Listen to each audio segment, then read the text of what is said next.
कुम We are about to start our class. Yes, आमना खान क्या कहना चाह रही हैं?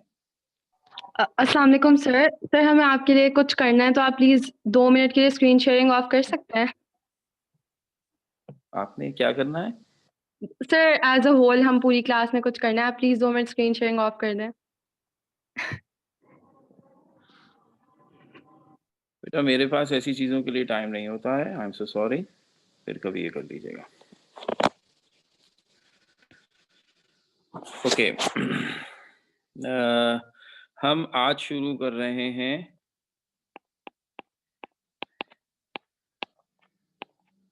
Chemistry of alkyne.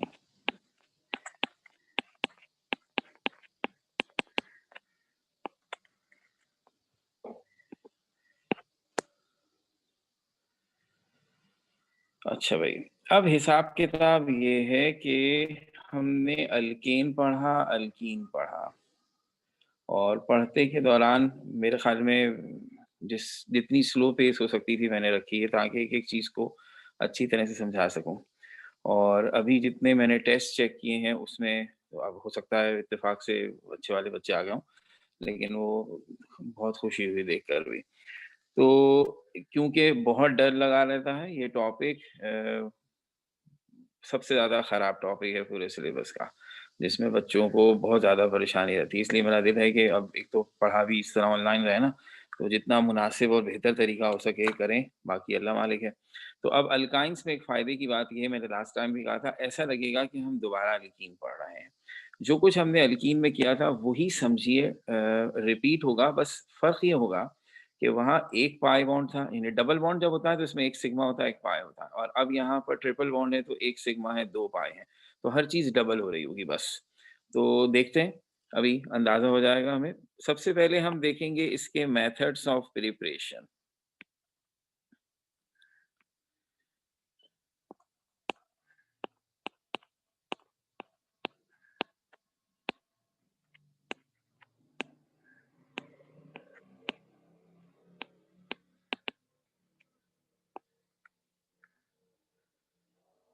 अब मेथड्स ऑफ प्रिपरेशन का हिसाब किताब ये है कि सबसे पहला तरीका, अच्छा अब ये मेरा कोशिश करता हूँ,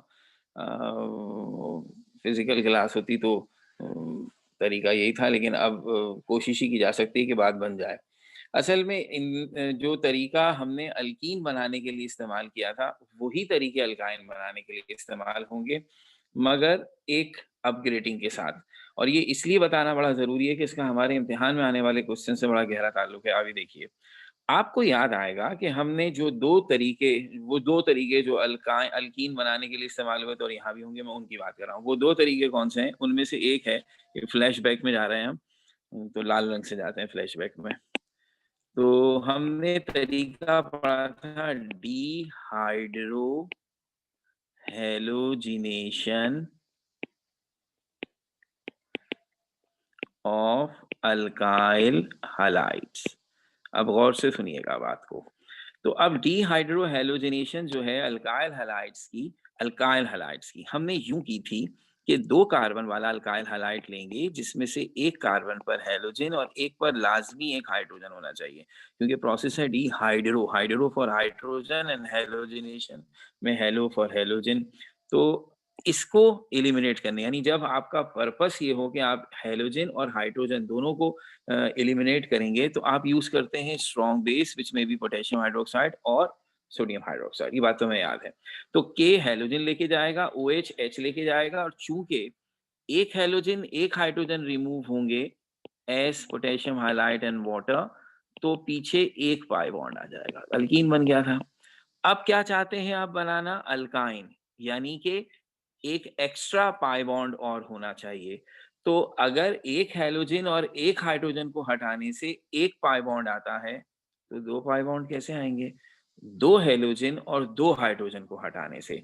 इसका मतलब है आप यही प्रोसेस करें, डिहाइड्रोहैलोजिनेशन, मगर एक ऐसे कंपाउंड से करें जिसमें एक नहीं 2 जगह पर हैलोजन हो, एक नहीं 2 जगह पर हाइड्रोजन हो। तो वही 2 कार्बन वाला कंपाउंड हो, मगर किस तरह हो कि उसके हर कार्बन के साथ एक हैलोजन और एक हाइड्रोजन हो। तो ये क्या बन गया? ये विसिनल डायहैलाइड बन गया। और अब चूंकि आप 2 हैलोजन और 2 हाइड्रोजन रिमूव करना चाहते हैं, तो you should use 2 moles of potassium hydroxide. Potassium will take up both the halogens और 2 moles of potassium halide बनाएगा। OH will take up both the hydrogens to form 2 water। और जब आप दोनों हैलोजन हटा देंगे, दोनों हाइड्रोजन हटा देंगे, तो हर कार्बन से 2-2 वैलेंसियां खाली होंगी। तो फिर वो कार्बन आपस में ट्रिपल बॉन्ड बनाएंगे। इसका मतलब है प्रोसेस डिहाइड्रोहेलोजिनेशन ही है। रिएक्टेंट वही है, strong base either sodium hydroxide और पोटेशियम हाइड्रोक्साइड। प्रोसेस में हम वही हैलोजन और हाइड्रोजन रिमूव करेंगे। बस अब फर्क ये होगा, चूंकि आप डबल इम्पैक्ट चाहते हैं, आप चाहते हैं 2 पाई बॉन्ड आए, तो फिर आपको ऐसा कंपाउंड यूज करना है जिसमें एक नहीं 2 हैलोजन हो, एक नहीं 2 हाइड्रोजन हो। और इत्तेफाक से जब आप उस कंपाउंड को बनाते हैं, तो आपके सामने आ जाता है विसिनल डायहैलाइड। तो इस तरह हमारे इस तरीके का नाम बन गया dehydrohalogenation of vicinal dihalide. And I hope अब हमें विसिनल के नाम का बिल्कुल अच्छी तरह पता है। ऐसा डायहैलाइड जिसमें दोनों हैलोजन 2 कंसेक्यूटिव कार्बन्स पर हों। तो ये जो चीज़ वहाँ ऑलरेडी रेड से मैं लिख चुका हूँ, लेकिन अब मैं इसे प्रॉपर तरीके से एज जनरल इक्वेशन यहाँ कोट करता हूँ।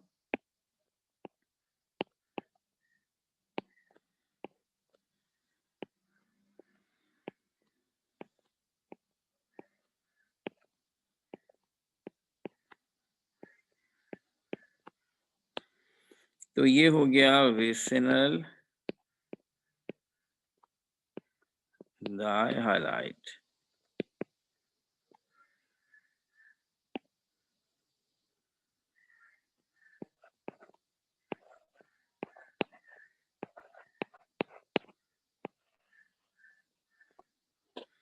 और अच्छा, यहाँ मैं बार-बार कह रहा हूँ कि yes you can use sodium hydroxide as well.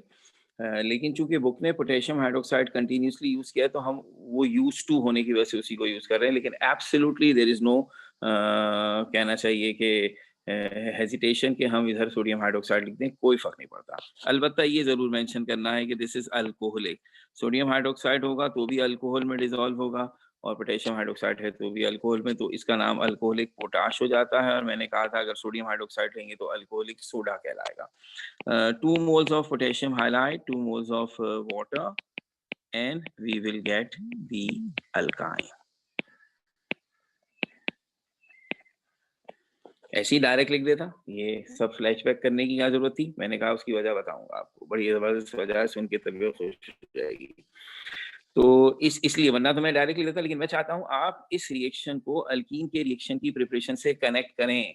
आप ये समझें कि जब मैं एक हैलोजन वाला अल्काइल हैलाइड लूंगा और डीहाइड्रोहेलोजिनेशन करूंगा तो अल्कीन बनेगा। और वही प्रोसेस अगर मैं 2 हैलोजन वाले विसिनल डायहैलाइड के साथ करूंगा तो अल्काइन बनेगा। ओके, अगेन अब इसकी एग्जाम्पल लिख के, ताकि इसको तो पहले पूरा कर दें। अब वैसे खास बात ये है इसमें, और अच्छी बात ये है कि जब ये काम अल्कीन बनाने में किया था तो सेटजेफ रूल लगा था, और बड़ा इस बात का इशू था कि हैलोजन के बराबर में से कौन से वाले बराबर में से हाइड्रोजन रिमूव होगा जब आप हायर अल्कीन्स बनाएंगे। लेकिन यहाँ एब्सोल्युटली ऐसा कोई इशू इसलिए नहीं आएगा कि चूंकि 2 हैलोजन रिमूव करने हैं, तो भाई जिन 2 कार्बन पर हैलोजन लगा है, हाइड्रोजन भी उन्हीं का जाना है। इसलिए यहाँ किसी सेटजेफ रूल और किसी कॉम्प्लिकेशन की कोई बात ही नहीं, स्ट्रेट फॉरवर्ड रिएक्शंस है। तो सबसे पहले एग्जांपल आसान वाली देते हैं। चूंकि हाइड्रोजन्स भी दोनों कार्बन्स के रिमूव होने, इसलिए मैं डेलिबरेटली हाइड्रोजन्स मिलाकर नहीं लिख रहा, बल्कि अलग अलग लिख रहा हूँ, ताकि बात और अच्छी तरह क्लियर हो। 1,2 डाइक्लोरो इथेन।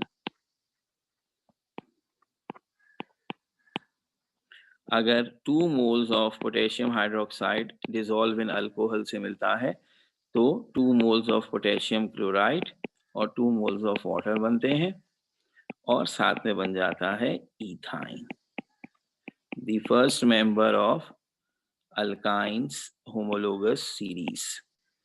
और आपकी इमेजिनेशन के लिए potassium will combine with these two halogens. 2 potassium है तो दोनों एक एक क्लोरीन के साथ मिलकर 2KCl, और जो OH दो हैं तो दोनों ने दोनों हाइड्रोजन के साथ अलग अलग 2 वाटर के मॉलिक्यूल्स बना दिए। तो अगर मैं किसी और हायर एल्काइन की प्रिपरेशन की तरफ जाऊं तो I might go for this particular example. मैं यूं कह सकता हूं कि please write down the equation for dehydro halogenation of 2,3-dibromobutane.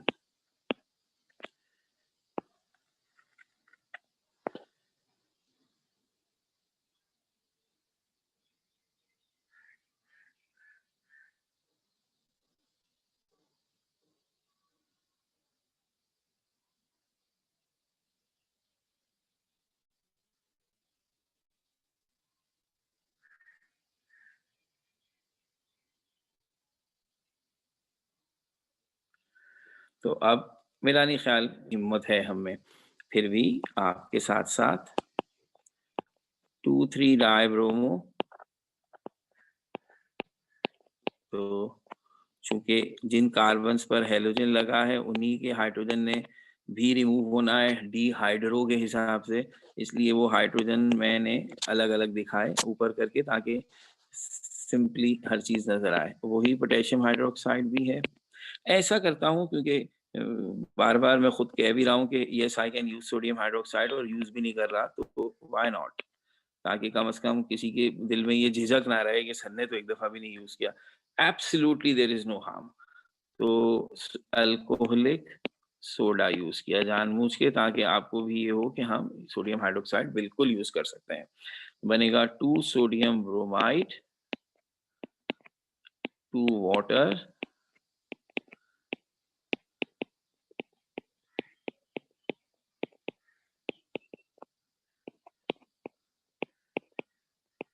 So 2 butyne should be our result. जिन 2 कार्बन के बीच में हेलोजन के साथ हेलोजन है उन्हीं के बीच में ट्रिपल बॉन्ड आना है और तो कुछ सवाल ही पैदा नहीं होता।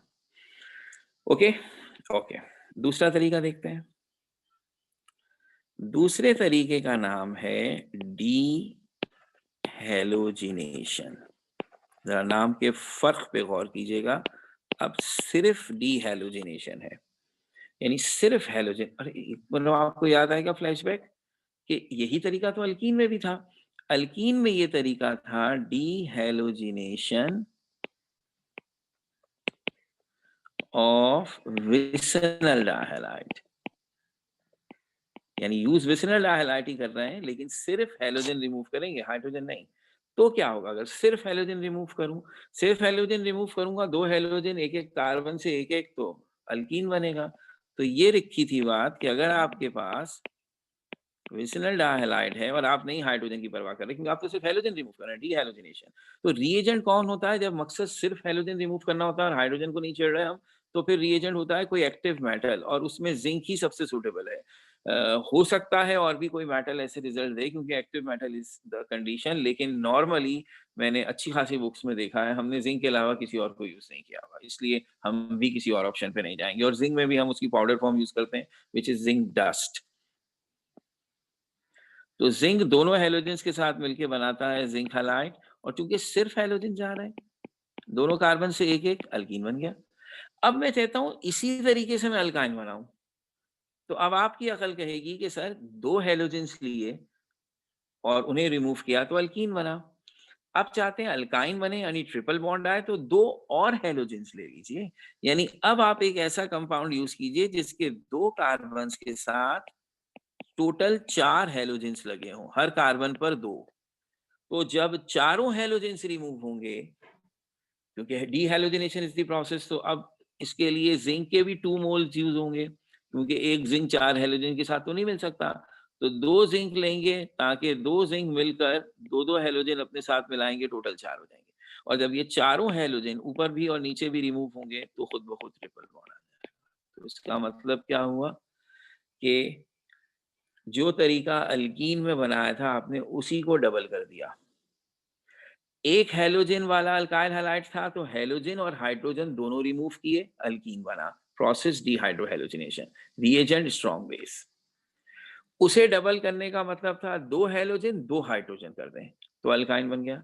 अब हमने कहा एक तरीका था जिसमें सिर्फ हैलोजन रिमूव करते थे, जिंक की मदद से डीहाइड्रोजनेशन कहलाता था। अल्कीन बनाने के लिए आपने ऐसा कंपाउंड लिया जिसके 2 कंसेक्यूटिव कार्बन्स पर एक-एक हैलोजन और विसिनल डाइहैलाइड, तो उससे अल्कीन बन गया। अब अगर आप टेट्राहेलोअल्केन्स यूज करेंगे, I must say this compound tetrahaloalkane, जिसमें 4 हैलोजन मौजूद हो इस तरीके से कि 2 कार्बन्स पर, तो अल्काइन बनेगा।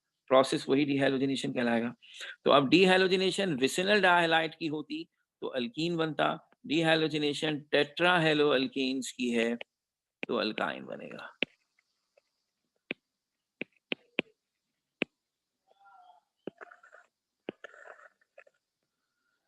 So here I have,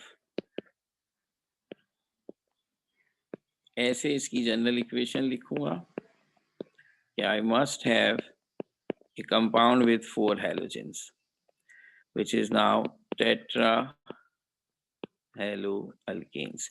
अच्छा, ये बात तय है कि टेट्राहेलोअल्केन्स में कहीं भी ये नहीं लिखा हुआ कि वो हैलोजन 2 कार्बन्स पर हो, लेकिन अगर आप ये कहें कि मुझे इससे अल्काइन बनाना है तो इस टाइप के अलावा there is no other option. 2 moles of zinc,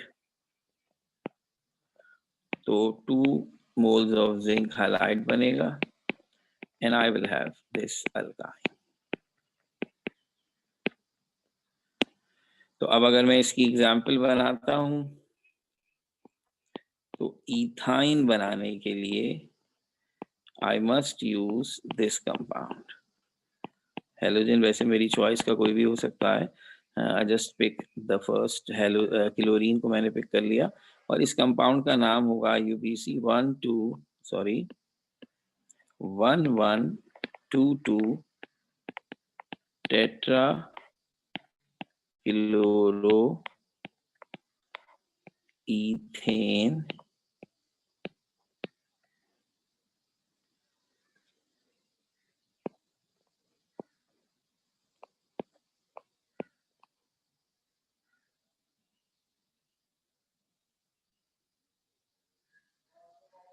और बन गया इथाइन।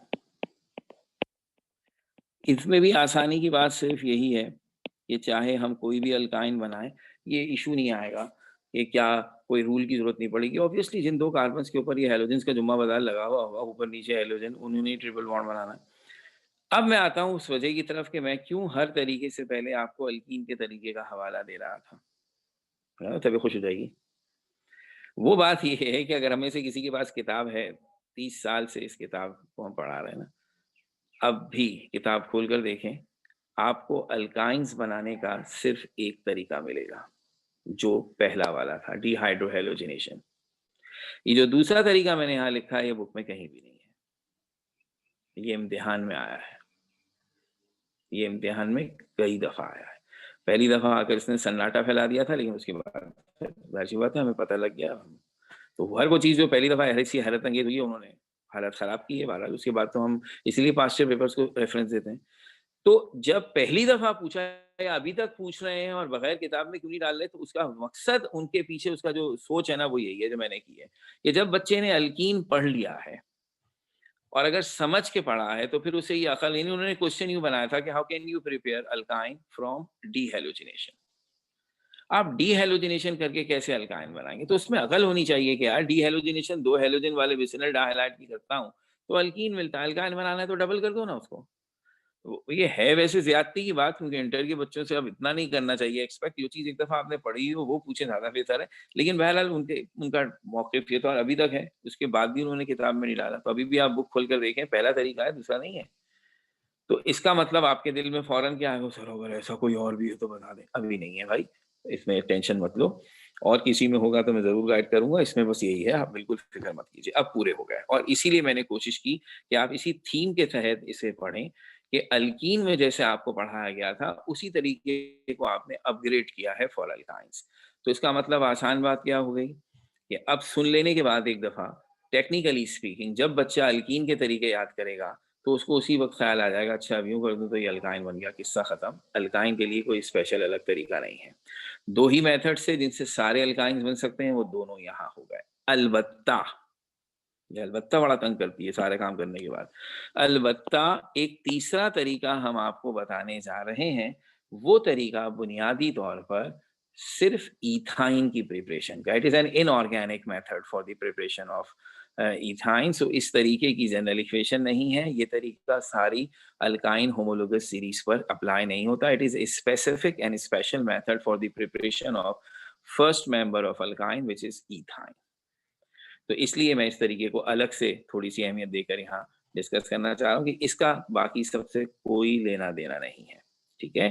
तो सारे अल्काइन्स बनाने के जो तरीके हैं वो 2 ही हैं और ये तीसरा वाला सिर्फ़ और सिर्फ़ ईथाइन की प्रिपरेशन है और ये इत्तेफ़ाक से चैप्टर 2 हाइड्रोजन के अंदर भी था, जहाँ हमने कोवेलेंट हाइड्राइड्स पढ़े थे, आपको भी अंदाज़ा हो रहा है हाइड्रोकार्बन सारे कोवेलेंट हाइड्राइड्स हैं और वहाँ हमने मीथेन की इनडायरेक्ट मेथड्स की प्रिपरेशन पढ़ी थी, अगर किसी को याद हो। तो किताब खोलते, वो जो आप नहीं खोलते इसलिए मुझे पता है नहीं खोलते, इसलिए तो मैं टेंशन में नहीं रहता, क्योंकि ये किताब खोलते तो इनडायरेक्ट मेथड ऑफ प्रिपरेशन में आपको ईथाइन की प्रिपरेशन की इक्वेशन भी मिलती, जो मैंने डेलिबरेटली वहाँ नहीं करा था। कि वहाँ जिस थीम से मैं इक्वेशंस करा रहा होता हूँ, उसमें ये इक्वेशन खामख़ा में कन्फ्यूज़ करती। यहाँ पढ़ा देंगे, एक ही बात है ना, कोई टेंशन तो है नहीं, कोई चीज़ छूट तो रही नहीं है। तो यहाँ ज़रूरी है, अब देखिए कितने मज़े से होती है। तो ये तरीका कहलाता है hydrolysis of calcium carbide.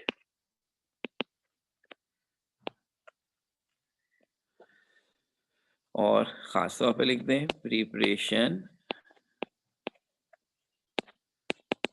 Of ethyne only.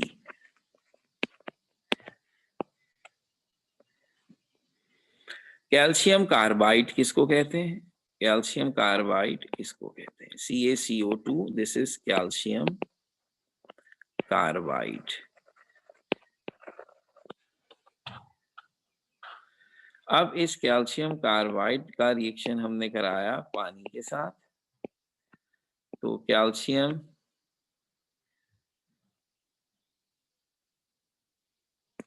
पानी में मौजूद OH से रिएक्शन करके बनाता है कैल्शियम हाइड्रोक्साइड और C2 जो है 2 हाइड्रोजन के साथ मिलकर बनाता है C2H2 विच इज इथाइन। अब ये फॉर्मूलों के साथ इक्वेशन लिखी है, दिस इज इनऑर्गेनिक स्टाइल, कोई फर्क नहीं पड़ता, लिख सकते हैं। लेकिन हम ऑर्गेनिक में अगर स्ट्रक्चर वाइज जरा पता तो चले किधर गया ट्रिपल बॉन्ड, कहाँ है इथाइन, तो वो इस तरह से लिखी जाएगी कि कैल्शियम कार्बाइड का स्ट्रक्चर असल में ये है, ये जो कार्बाइड है ये इस चीज को कहते हैं।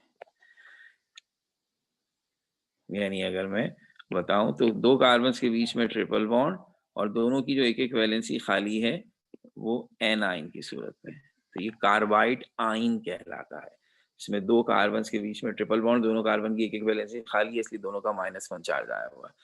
तो ये कैल्शियम कार्बाइड वाटर के साथ रिएक्ट करता है, वाटर को ऐसे लिख सकते हैं, कैल्शियम +2 है, वो OH के साथ मिलकर बनाएगा कैल्शियम हाइड्रोक्साइड और पीछे बचेगा यही कार्बाइड आइन, जिसपे -2 का चार्ज है, तो एक H+ वाटर का इधर लगेगा, एक H+ वाटर का इधर लगेगा, इस तरह ये बन गया इथाइन। दोनों में से जिस तरीके से चाहे लिखें, कोई मसला नहीं है। बस ये बात तय है कि ये तरीका सिवाय इथाइन के और किसी भी प्रिपरेशन में इस्तेमाल नहीं होगा। अच्छा, अब हमने पीछे जो सेकंड मेथड लिखा डिहाइड्रोहैलोजिनेशन वाला, उसमें सिर्फ इथाइन की एग्जांपल लिख दी। बहरहाल किसी और एग्जांपल में कोई प्रॉब्लम नहीं थी, लेकिन ये अच्छी बात नहीं है ना, तो इसलिए इसकी एक और एग्जांपल वो बातों-बातों में मुझसे रहेगी, तो मैं इसकी एक और एग्जांपल भी यहाँ लिख देता हूँ, तो ताकि आपको इसमें कोई इश्यू ना आए। So this is example of dehalogenation of tetrahaloalkanes. It's another example. तो वो एग्जाम्पल ये बन गई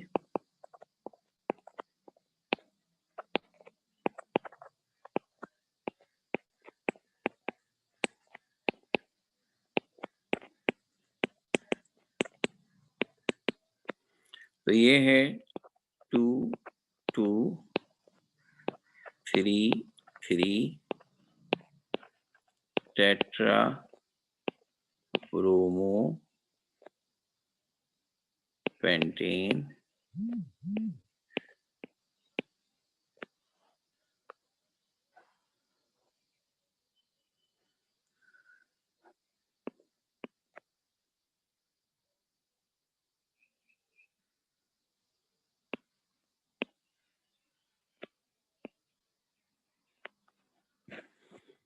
अच्छा 2233 टेट्राब्रोमो पेंटेन का रिएक्शन वही डिहैलोजिनेशन करा रहे हैं, तो जाहिर सी बात है जिंक से करवाना है।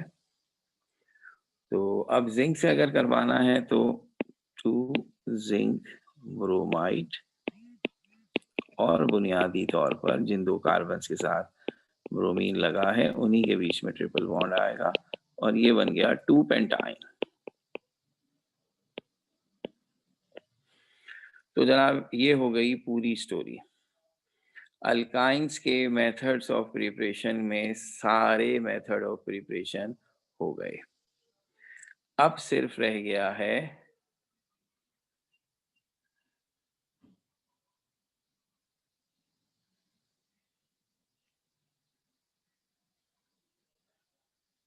इनके रिएक्शंस की बात। तो अब आसान बात तो हुई भाई कि सिर्फ दो बेसिकली ऐसे मेथड थे जो सारे अल्कीन्स के लिए थे, अल्काइंस के लिए थे, और एक सिर्फ इथाइन का स्पेशल तरीका था। तो अब केमिकल प्रॉपर्टीज ऑफ अल्काइंस। तो भाई बात ये है कि अल्कीन्स के साथ मेथड्स ऑफ प्रिपरेशन में तो जो रिजेम्बलेंस थी वो हमें ख़ास तौर पर समझानी पड़ी, लेकिन रिएक्शन में जो रिजेम्बलेंस है वो तो शायद ना भी बताएं तो नज़र आ जाएगी आपको। भाई अनसैचुरेटेड ये भी हैं, अल्कीन्स भी थे, और उनकी कैरेक्टरिस्टिक्स रिएक्शन वही हैं एडिशन रिएक्शन, और यहाँ भी वही हैं इलेक्ट्रोफिलिक एडिशन रिएक्शंस। इत्तेफाक से तरतीब भी वही है, वही 7 एग्जाम्पल्स जो आपने अल्कीन्स में की थी वही अल्काइंस में है। उसी तरह पहली दोनों होमोन्यूक्लियर हैं और आखिरी 5 हेट्रोन्यूक्लियर हैं। उसी हेट्रोन्यूक्लियर में मार्कोनिकॉफ रूल लगेगा। सो एवरीथिंग इज सेम, बस फ़र्क ये है कि चूंकि अल्कीन में एक पाई बॉन्ड था, वो एक मॉलिक्यूल ऐड करके अपने आप को सैचुरेटेड कंपाउंड में कन्वर्ट कर लेते थे। अल्काइन में 2 पाई बॉन्ड हैं, इसमें हर एडिशन 2 स्टेप्स में होगा। पहले ये एक मॉलिक्यूल ऐड करके ट्रिपल बॉन्ड से डबल बॉन्ड वाले कंपाउंड में कन्वर्ट होगा, और चूंकि डबल बॉन्ड भी एडिशन कर सकता है तो एक दफा फिर एडिशन होगा, और finally they will get give you the saturated product. इसका मतलब है यहाँ हर एडिशन रिएक्शन को 2 स्टेप्स में लिखा जाएगा। तो बिस्मिल्लाह, इसके भी एडिशन रिएक्शंस कहलाते हैं electrophilic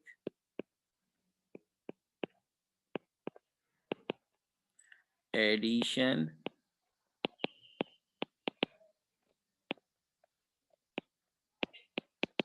reactions of alkynes।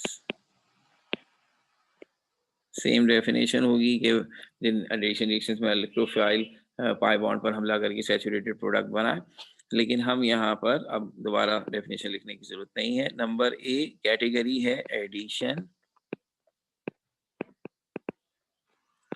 Of homonuclear molecules, जिसमें शामिल थे हाइड्रोजन और हैलोजेंस, यानी ऐसे मॉलिक्यूल जिनके दोनों एटम एक जैसे हैं। तो इसमें हमारी पहली एग्जांपल है एडिशन ऑफ हाइड्रोजन।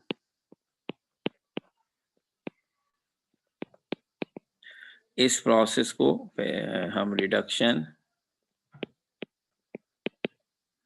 या हाइड्रोजनेशन भी कहते हैं।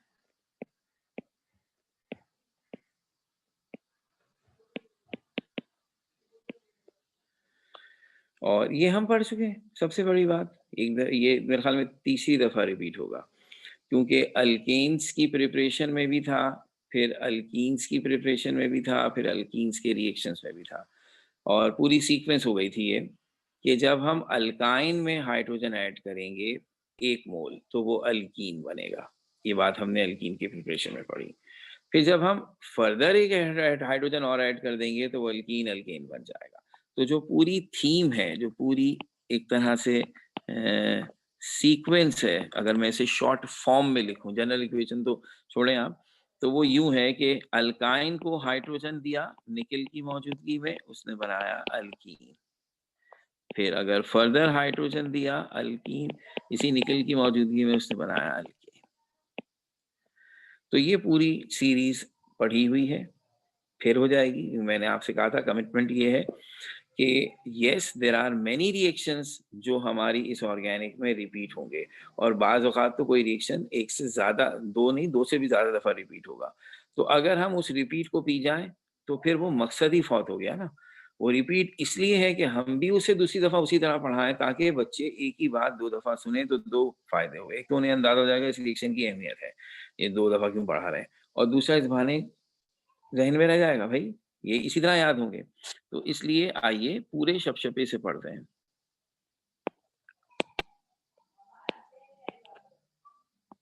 ये है अल्काइन की जनरल रिप्रेजेंटेशन।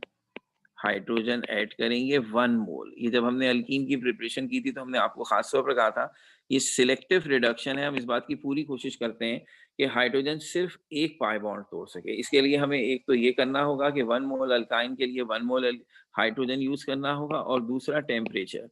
अगर 150 से 200 के बीच में रखा जाए तो सिर्फ एक पाई बॉन्ड टूटता है, और 300 कर दिया जाए तो दोनों पाई बॉन्ड टूट जाते हैं। तो हम खास तौर पर ये लिमिट रखते हैं ताकि ट्रिपल बॉन्ड से डबल बॉन्ड बने। तो ये बन गया अल्कीन। और फिर अगर हम चाहते हैं further addition with this alkene, yes, you can add one more hydrogen in the presence of same nickel catalyst, any nickel, 300 degrees centigrade, and the alkane is here.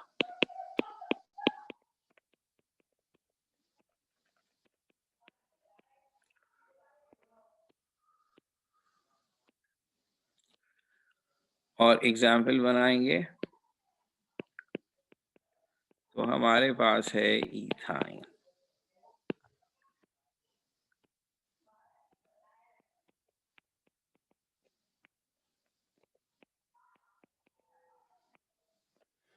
सिर्फ डेल्टा का निशान हीट के लिए भी दे सकते हैं और एग्जैक्ट टेम्परेचर भी बता सकते हैं, so all up to you. We get ethene, and then ethene gives you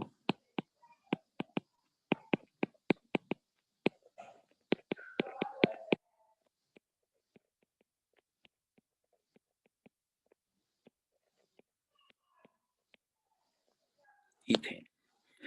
तो अब इसी तरह प्रोपाइन से प्रोपीन, और फिर प्रोपीन से प्रोपेन, ब्यूटाइन से ब्यूटीन, ब्यूटीन से butane. So just a formality, कोई इसमें इशू की बात नहीं है। खासतौर पे होमोन्यूक्लियर एडिशन में इसलिए आसानियां हैं कि हमें किसी किस्म के रूल की भी जरूरत नहीं पड़ती और स्ट्रेट फॉरवर्ड तमाम एग्जाम्पल्स बनती हैं। अब हमें रिएक्शंस करके अंदाजा हो गया कि जब हम आपसे ये कहते हैं कि ये रही जनरल इक्वेशन और आइए इससे एग्जाम्पल बनाइए, तो कम से कम ऐसे रिएक्शंस में एग्जाम्पल बनाने में अब हमें हेजिटेशन नहीं है, जिसमें कोई इशू नहीं है। बस अब आप प्रोपाइन बनाएंगे तो ट्रिपल बॉन्ड से प्रोपीन डबल बॉन्ड वाला बन जाएगा, प्रोपीन से प्रोपेन। इसमें ना कोई रूल लग रहा है, ना कोई ट्रिक इन्वॉल्व है, तो सही। हाँ, जिनमें वो गड़बड़े हैं कि हमें ख्याल रखना पड़ता है किसी पर्टिकुलर रूल का, तो वहाँ जाहिर सी बात है वो रिएक्शन है भी फिर गिने चुने, लेकिन वहाँ पे जाहिर सी बात है प्रैक्टिस भी होनी चाहिए हमारी। तो that was the first simple addition. Second addition इसी हीड्रोन्यूक्लियर होमोन्यूक्लियर की कैटेगरी में ही है, और वो है एडिशन ऑफ हैलोजेंस।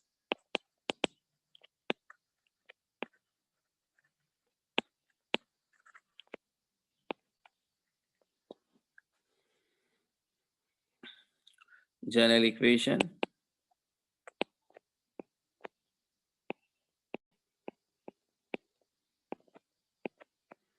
अगर मेरे पास है अल्काइन और मैंने उसमें कोई भी हैलोजन ऐड किया है, तो फर्स्ट मोल ऐड होने पर ट्रिपल बॉन्ड टूट कर डबल बॉन्ड बनाएगा, और दो दो वैलेंसियां खाली हुई, इनके साथ हैलोजन लगेगा। इसको हम कहेंगे डाई हेलो अल्कीन। अब ये जो डाई हेलो अल्कीन है,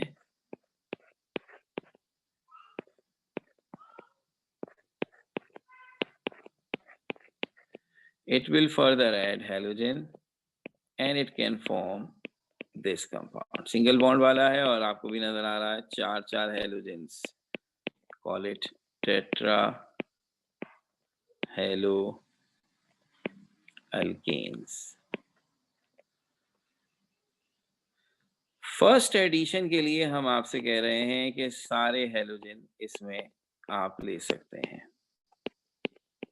और इस बात को याद रखते हुए कि the rate of addition decreases from fluorine to iodine due to the size, जो हल्कीन में बात कही थी।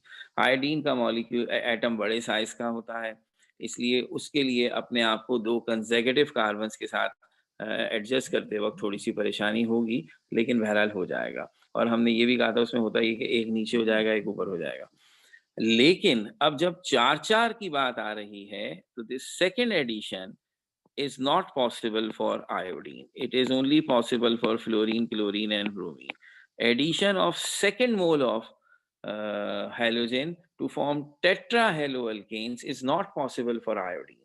अपने बड़े साइज की वजह से आयोडीन के लिए ये पॉसिबल ही नहीं है कि ये दो कार्बन जो एक साथ जुड़े हुए हैं लाइक दिस, इनके ऊपर नीचे दो इतने बड़े बड़े आयोडीन आ जाएं, शायद इससे भी बड़े हैं। अब ये नीचे भी इतना बड़ा, अब एक और इतना बड़ा यहाँ पर भी आए और इतना बड़ा, ये इसकी जगह नहीं बनती, इसलिए ये नहीं हो सकता। तो addition of second mole of iodine is not possible because of large atomic